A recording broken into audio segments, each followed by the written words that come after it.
کشورهای فرامنطقه‌ای به سوی هیچ یک از ما نیست که حکم نظم جدید منطقه باید فراگیر و به سود همه همسایگان باشد.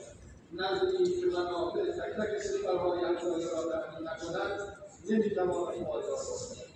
سوم، اینکه کشورهای همسایه و برادرهای منافع ارزشمند خود را در جهت بابت‌های فرسایشی و مذاکره تسلیحاتی هدر نمود. منطقه ما از جنگ، تنش‌های فرده‌ای، تروریسم، افراط‌گرایی، قاچاق مواد مخدر، تبدیل آب، بحران پناهندگی، تنظیم محیط زیست و مداخلات خارجی را می‌زند. ما می‌توانیم با حمل ایدئولوژی‌های مشترک برای تأمین آینده بهتر از نسل‌های بعدی می‌کنیم. من رئیس جمهور کشوری هستم که در تاریخ معاصر خود بارها در معرض تهدید جنگ، اشغال و تحریم قرار گرفتم.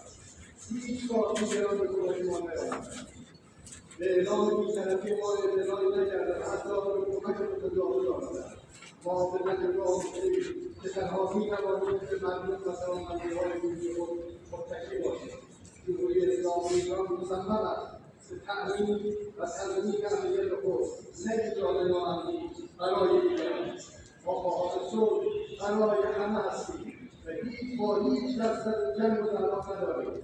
ما خواستار صلح و امنیت پایدار برای مردم اوکراین و روسیه.